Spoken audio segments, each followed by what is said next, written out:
This painting might look like just another dull postcard of old Europe, but it's signed by the man who would go on to ignite the deadliest war in human history. A war that left over 70 million people dead, including millions murdered in the Holocaust. And before Adolf Hitler was a dictator, Dann tritt für mich ein, so wie ich für dich eingetreten bin. Before he invaded countries or sent armies across Europe, he had a very different dream: to be an artist.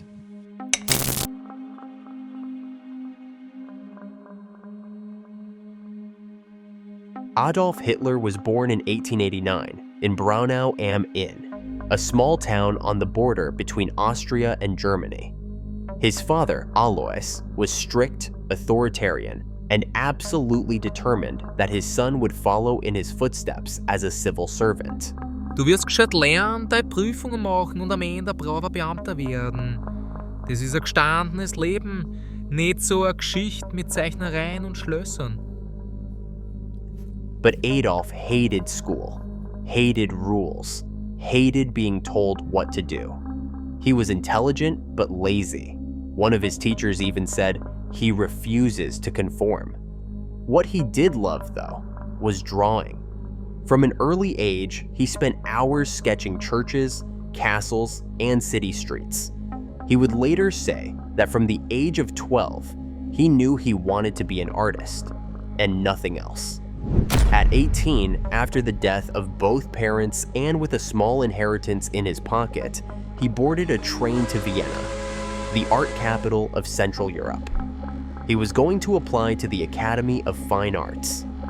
In his mind, this was the start of his real life. In 1907, Hitler took the entrance exam for the painting program. He was confident. He submitted a portfolio, sat the tests, and waited. And then, he was rejected. The examiner said his work showed potential in architecture, but lacked basic skill in figure drawing. In other words, he could draw buildings, not people. They advised him to apply to the architecture school. But that required a high school diploma, and Hitler didn't have one. Still, he tried again in 1908. This time, he didn't even make it to the exam.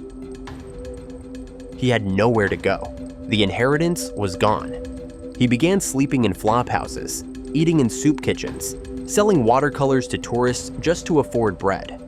The dream was over. But the question remains, was he actually any good? Let's look at the work he left behind, because what he painted, and how he painted, might tell us more than any textbook ever could. This piece is often cited as Hitler's most accomplished painting, at least technically. The courtyard of the old residency in Munich was painted in 1914, likely just before he enlisted in World War I. The lines are clean, the perspective is accurate, the shadows are thoughtfully placed. It shows his obsession with architectural form, symmetry, control, neatness, but also his biggest artistic weakness. There's no life here, no people, no tension, no story. It's not art that asks questions.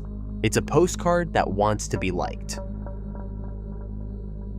This is Hitler's rendering of the Vienna State Opera House, one of the most important cultural landmarks in the city. The painting is technically competent, clean perspective, accurate structure, crisp lines. It's an almost photographic reproduction of the building's facade. And yes, this time, unlike many of his other works, there are people, tiny figures scattered on the sidewalk, but they aren't doing anything. They're not interacting, not expressive. They feel like afterthoughts, added to complete the scene, not to give it life. Compare that to what the Opera House actually represented at the time, a center of culture, emotion, movement. Here, Mahler conducted orchestras. Here, Vienna's upper class mingled in velvet balconies, while the avant-garde pushed art into new, sometimes scandalous directions. But in Hitler's version, the building stands still, as if everything that made it human has been silenced. This isn't a love letter to art, it's a tribute to structure. At first glance, this painting of the Old Town Hall looks impressive. The proportions are spot on, the perspective is clean, the architecture captured with obsessive precision. This is Adolf Hitler at his most technically disciplined. The Old Town Hall in Munich is a historic building, and Hitler represents it almost like an architectural blueprint. Each window, each cornice, each stone rendered with care. But like much of his work, it feels more like documentation than interpretation. He's showing you what's there, but not what it means. There's no emotion, no atmosphere. What's missing again? Life, humanity. We don't see people, we don't sense weather, we don't feel time passing. The building exists in a kind of frozen vacuum. While his peers in Vienna, like Gustav Klimt and Egon Schiele, were breaking boundaries with color, emotion, and psychological depth, Hitler's work looked backward. Academic, safe, almost sterile. Critics say he didn't fail because he lacked skill. He failed because he lacked vision. This painting proves it.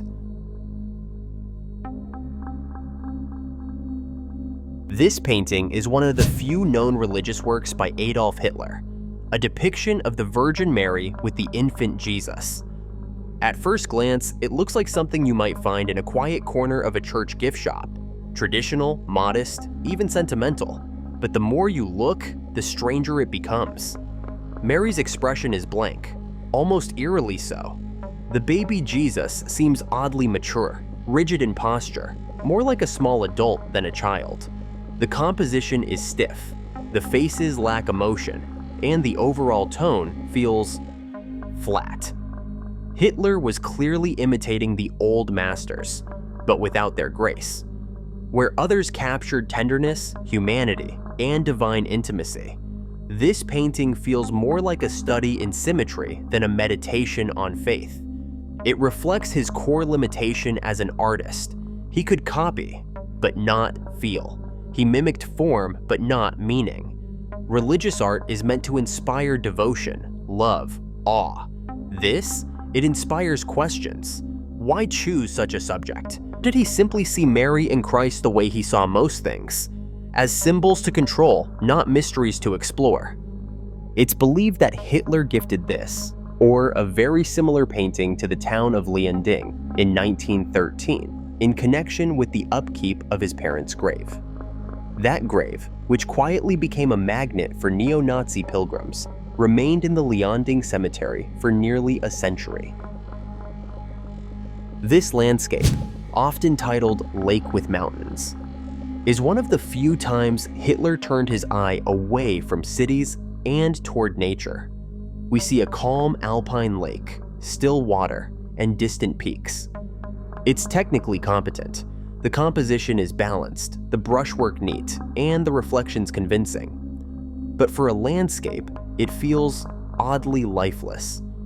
Where other landscape painters use nature to explore emotion, loneliness, awe, the sublime, Hitler's nature is silent, almost indifferent.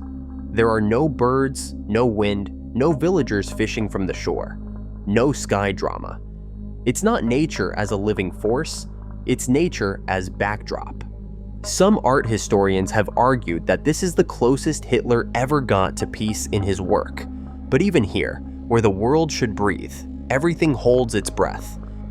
It's kind of beautiful, but it's empty, just like the rest of his art. He dreamed of being remembered for his art. Instead, the world remembers him for destruction. What if? It's impossible to say what might have happened if Adolf Hitler had been accepted into art school. If just one admissions committee had let him through. The art world probably wouldn't have gained much, but on the other hand, Germany was under immense pressure after World War I.